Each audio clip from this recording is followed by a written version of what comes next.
Welcome back. ಅವ್ಯವಸ್ಥೆಯ ಆಗರವಾಗಿದೆ BBMP ಆಸ್ಪತ್ರೆ. ಡಾಕ್ಟರ್ ಪುನೀತ್ ರಾಜ್ಕುಮಾರ್ ಹೆಸರಿನ ಮಲ್ಟಿ ಸ್ಪೆಷಾಲಿಟಿ ಆಸ್ಪತ್ರೆಯ ಸ್ಥಿತಿ ಬಗ್ಗೆ ಬೆಂಗಳೂರು ವಾಯ್ಸ್ನಲ್ಲಿ ಜನ ಏನಂತಿದ್ದಾರೆ ನೋಡಿ.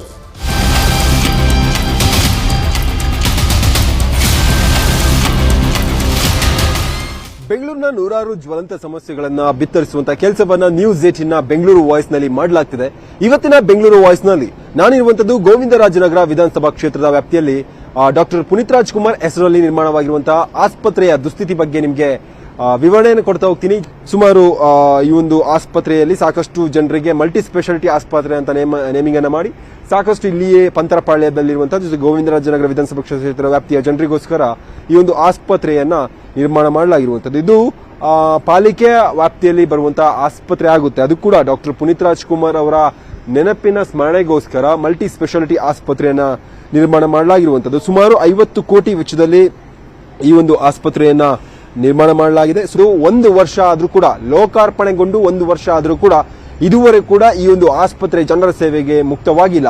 ಕಾರಣ ಏನು ಅಂತ ಹೇಳಿದ್ರೆ ಆಸ್ಪತ್ರೆಯ ಒಳಭಾಗದಲ್ಲಿ ಇನ್ನೂ ಕೂಡ ಕಾಮಗಾರಿ ನಡೀತಾ ಇದೆ. ಕಾಮಗಾರಿ ಅರ್ಧಂಬರ್ಧ ಮಾಡಿ ತರಾತುರಿಯಲ್ಲಿ ಚುನಾವಣೆ ಬಂತು ಅಂತ ಹೇಳಿ ತರಾತುರಿಯಲ್ಲಿ ಈ ಒಂದು ಆಸ್ಪತ್ರೆಯನ್ನ ಲೋಕಾರ್ಪಣೆ ಮಾಡಲಾಗಿದೆ.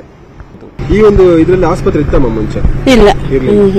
ಈಗ ಪುನೀತ್ ರಾಜ್ಕುಮಾರ್ ಅವರ ಹೆಸರಲ್ಲಿ ಆಸ್ಪತ್ರೆ ಕಟ್ಟಿದೆ. ಯಾವಾಗ ಕಟ್ಟಿದೆ ನೋಡಿದ್ರೆ ಸುಮಾರು 4-5 ತಿಂಗಳಾಗಿದೆ. ಇನ್ನೇನು ವರ್ಷನೇ ಆಗ್ತಾ ಬರ್ತು. ವರ್ಷನೇ ಆಗ್ತದೆ. ತುಂಬಾ ಹೆಲ್ಪ್ ಆಗುತ್ತೆ ಸರ್. ನಮ್ಮಂತ ಬಡವರು ತುಂಬಾ ಇದ್ದಾರೆ, ಹೆಲ್ಪ್ ಆಗುತ್ತೆ. ಯಾರನ್ನ ಕೆಲ್ಸಗಳಿಗೆ ಅದು ಕೇಳ್ಕೊಂಬಂದ್ರೆ ಇನ್ನೂ 7 ತಿಂಗಳಾಗುತ್ತೆ ಅಂತವ್ರೆ. 7 ತಿಂಗಳಾಗುತ್ತೆ. ಯಾರನ್ನ ಟೇಪ್ ಕಟ್ ಮಾಡ್ತಾರೋ ಏನೋ ಗೊತ್ತಿಲ್ಲ, ಹಂಗಂತಾರೆ. ಕಟ್ ಮಾಡಿದೆ ಏನೋ ಹಂಗಂತಾರೆ.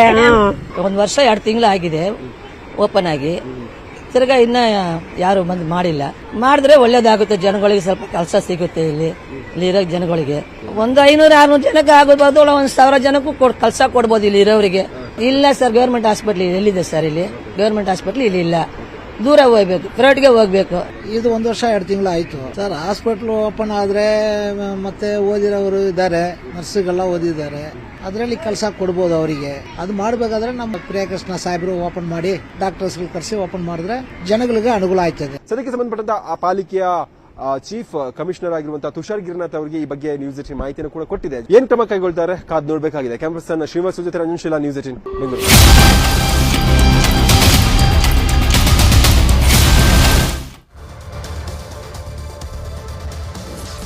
ನೀವು ಬೆಂಗಳೂರಿನಲ್ಲಿ ವಾಸ ಮಾಡ್ತಿದ್ದೀರಾ?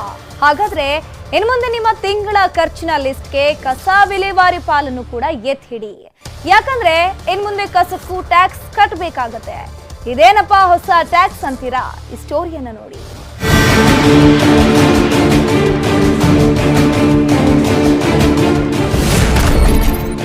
ಸಿಲಿಕಾನ್ ಸಿಟಿಯಲ್ಲಿ ಕಸ ಸಂಗ್ರಹಕ್ಕೂ ಟ್ಯಾಕ್ಸ್. ಪ್ರತಿ ಮನೆಯಿಂದ ₹100 ಸಂಗ್ರಹಕ್ಕೆ ಪ್ಲಾನ್. ರಾಜ್ಯ ರಾಜಧಾನಿ ದುಬಾರಿ ದುನಿಯಾಗೆ ಮತ್ತೊಂದು ಬರೆ ಎದುರಾಗ್ತಿದೆ. ಮನೆ ಕಸ ಹೊರ ಹಾಕೋಕೆ ಹಣ ಕೊಡುವಂತಹ ಸ್ಥಿತಿ ಎದುರಾಗುವಂತಹ ಲಕ್ಷಣ ಕಾಣ್ತಿದೆ. ಇತ್ತೀಚೆಗಷ್ಟೇ ಕಸ ವಿಲೇವಾರಿಗಾಗಿ ಸರ್ಕಾರವು ಬೆಂಗಳೂರು ಘನತ್ಯಾಜ್ಯ ನಿರ್ವಹಣಾ ಕಂಪನಿಯನ್ನ ಸ್ಥಾಪಿಸಿತ್ತು. ಇದೀಗ ಅದೇ ಕಂಪನಿ ಕಸ ಸಂಗ್ರಹಣೆ ಮಾಡುವುದಕ್ಕೆ ತಿಂಗಳಿಗೆ ಪ್ರತಿ ಮನೆಯಿಂದ ₹100 ವಸೂಲಿಗೆ ಅವಕಾಶವನ್ನ ಕೊಡುವಂತೆ ಸರ್ಕಾರಕ್ಕೆ ಪ್ರಸ್ತಾವನೆಯನ್ನು ಸಲ್ಲಿಸಿದೆ. ಸಾಲಿಡ್ ವೇಸ್ಟ್ ಮ್ಯಾನೇಜ್ಮೆಂಟ್ ರೂಲ್ಸ್ ನಲ್ಲಿ ಏನು ದರ ಇದೆ ಅದಕ್ಕಿಂತ ಕಡಿಮೆ ದರದಲ್ಲಿ ನಾವು ನಮ್ಮ ಇದರಲ್ಲಿ ಬೋರ್ಡ್ನಲ್ಲಿ ರಿಸಾಲ್ವ್ ಮಾಡಿಕೊಂಡು ಗೌರ್ಮೆಂಟ್ಗೆ ಕಳಿಸಿದ್ದೇವೆ. ಗೌರ್ಮೆಂಟಿಂದ ಅಪ್ರೂವಲ್ ಆದಮೇಲೆ ಅದನ್ನು ಚಾಲನೆಗೆ ತರ್ತೇವೆ. ಸೊ ಸಾಲಿಡ್ ವೇಸ್ಟ್ ಮ್ಯಾನೇಜ್ಮೆಂಟ್ ರೂಲ್ಸ್ನಲ್ಲಿ ಏನು ರೇಟ್ ಇದೆ ಅದಕ್ಕಿಂತ ಕಡಿಮೆ ರೇಟ್ ನಾವು ಪ್ರಪೋಸ್ ಮಾಡಿದ್ದೀವಿ. ಅದು ಸರ್ಕಾರ ಹಂತದಲ್ಲಿ ಇದೆ. ಅದು ಯಾವಾಗ ಅಪ್ರೂವ್ ಆಗ್ತದೆ ಆ ಡೇಟಿಂದ ನಾವು ಅದನ್ನು ನಮ್ಮ ಆಸ್ತಿ ತೆರಿಗೆ ಏನಿದೆ ಅದರಲ್ಲಿ ಎಂಟ್ರಿ ಮಾಡ್ಕೊಂಡು ಮಾಡ್ತೀವಿ. ಸದ್ಯ ಪಂಚ ಗ್ಯಾರಂಟಿಗಳಿಂದ ಬೊಕ್ಕಸದ ಹಣ ಖಾಲಿ ಮಾಡ್ತಿರೋ ಸರ್ಕಾರ ಇದೀಗ ಕಸ ಸಂಗ್ರಹಕ್ಕೂ ಟ್ಯಾಕ್ಸ್ ಹಾಕೋ ಪ್ಲಾನ್ಗೆ ಅಸ್ತು ಅನ್ನೋ ಸೂಚನೆ ಇದೆ. ಒಂದ್ ವೇಳೆ ಈ ಪ್ರಸ್ತಾವನೆಗೆ ಗ್ರೀನ್ ಸಿಗ್ನಲ್ ಸಿಕ್ಕರೆ ವಾರ್ಷಿಕವಾಗಿ 800 ಕೋಟಿ ಆದಾಯ ಸರ್ಕಾರದ ಬೊಕ್ಕಸ ಸೇರಲಿದೆ. ಇನ್ನು ಒಂದು ಕಟ್ಟಡದಲ್ಲಿ 10 ಮನೆ ಇದ್ರೆ ಪ್ರತಿ ಮನೆಗೂ ತಲಾ ₹100 ಶುಲ್ಕ ಹೊರಬೀಳಲಿದೆ. ವಾಣಿಜ್ಯ ಕಟ್ಟಡಗಳಿಗೆ ತಿಂಗಳಿಗೆ ₹200 ಶುಲ್ಕ ನಿಗದಿಗೆ ಪ್ರಸ್ತಾವನೆ ಇದ್ದು ಈಗಾಗಲೇ ಎಷ್ಟು ವಸತಿ ಕಟ್ಟಡ ಹಾಗೂ ಎಷ್ಟು ವಾಣಿಜ್ಯ ಕಟ್ಟಡ ಇದೆ ಅನ್ನೋದರ ಸಮೀಕ್ಷೆ ಕೂಡ ಆಗಿದೆ. ಮನೆ ರಿವೈವ್ ಮಾಡಿದ್ದಾರೆ. ಈಗ ಆಕ್ಟ್ ರಿವೈಸ್ ಆಗ್ತಾ ಇದೆ. ಗವರ್ನರ್ ಹತ್ರ ಬಿಲ್ ಹೋಗಿದೆ. ಮನೆ ಮೇಲೆ ತೆರಿಗೆ ಜಾಸ್ತಿ ಮಾಡ್ತಾ ಇದ್ದೀರಾ. ಈಗ ಕಸ ಇದ್ರ ಮೇಲೂ ನೀವು ₹100 ಹಾಕುವಂಥದ್ದು ನಾವು BJP ಇದನ್ನು ಪ್ರತಿಭಟನೆ ಮಾಡ್ತೀರಿ, ಹೋರಾಟ ಮಾಡ್ತೀರಿ. ನಿಮ್ಮ ಸರ್ಕಾರ ಪಾಪರ್ ಆಗಿದೆ ಅನ್ನೋದಕ್ಕೆ ಇದಕ್ಕಿಂತ ಸ್ಪಷ್ಟವಾದ ಕಸದ ಮೇಲೂ ಟ್ಯಾಕ್ಸ್ ಹಾಕ್ತೀರಾ ಅಂದರೆ ನಿಮ್ಮ ಸರ್ಕಾರ ರಿಯಲ್ ಪಾಪರ್. ಕಳೆದ 4 ವರ್ಷದ ಹಿಂದೆ ಕೂಡ ಕಸದ ಮೇಲೆ ಟ್ಯಾಕ್ಸ್ ಹಾಕೋಕೆ ಪ್ಲಾನ್ ನಡೆದಿತ್ತು. ಆದ್ರೆ ಜನ ವಿರೋಧದಿಂದ ಪ್ಲಾನ್ ಸಕ್ಸಸ್ ಆಗಿರಲಿಲ್ಲ. ಇತ್ತೀಚೆಗೆ ವಿದ್ಯುತ್ ಬಿಲ್ ಜೊತೆಗೆ ಕಸ ಟ್ಯಾಕ್ಸ್ ಸೇರಿಸುವ ಪ್ರಯತ್ನ ಕೂಡ ನಡೆದಿತ್ತು.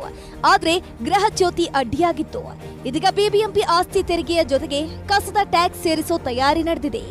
ಕಸ ಸಂಗ್ರಹಕ್ಕೆ ಬರುವಂತಹ ಪೌರ ಕಾರ್ಮಿಕರು ಕಸದ ಗಾಡಿಗಳ ಆಟಕ್ಕೆ ಸಿಟಿ ಮಂದಿ ಸುಸ್ತಾಗಿ ಹೋಗಿದ್ದಾರೆ. ಇದರ ಮಧ್ಯೆ ಕಸ ಸಂಗ್ರಹಕ್ಕೂ ಟ್ಯಾಕ್ಸ್ ಹಾಕಿದ್ರೆ ಜನ ಎಲ್ಲೆಂದ್ರಲ್ಲಿ ಕಸ ಎಸೆಯೋ ಸಾಧ್ಯತೆ ಕೂಡ ಇದೆ. ಕಸದಿಂದ ರಸನು ಕೂಡ ತೆಗಿಬಹುದು ಅಂತಾರೆ. ಆದ್ರೆ ಬಿಬಿಎಂಪಿ ಘನತ್ಯಾಜ್ಯ ನಿರ್ವಹಣೆಗೆ ಕಸದ ಮೇಲೂ ಕೂಡ ತೆರಿಗೆ ಹಾಕ್ಲಿಕ್ಕೆ ಮುಂದಾಗ್ತಾ ಇದ್ದಾರೆ. ಇದಕ್ಕೆ ಸಾರ್ವಜನಿಕ ವಲಯದಿಂದ ಭಾರಿ ವಿರೋಧ ವ್ಯಕ್ತವಾಗ್ತಾ ಇದೆ. ಬೆಂಗಳೂರಿಂದ ಕ್ಯಾಮರಾ ಪರ್ಸನ್ ನೂರ್ ಅಹಮದ್ ಜೊತೆ ಶರಣು ಹಂಪಿ, ನ್ಯೂಸ್ 18. ಇದಾಗತಿ ಇವತ್ತಿನ ನಮ್ಮ ಬೆಂಗಳೂರು. ನೋಡ್ತಾ ಇರಿ ನ್ಯೂಸ್ 18. ಜಾಲ ನಮ್ಮದು, ಬಲ ನಿಮ್ಮದು.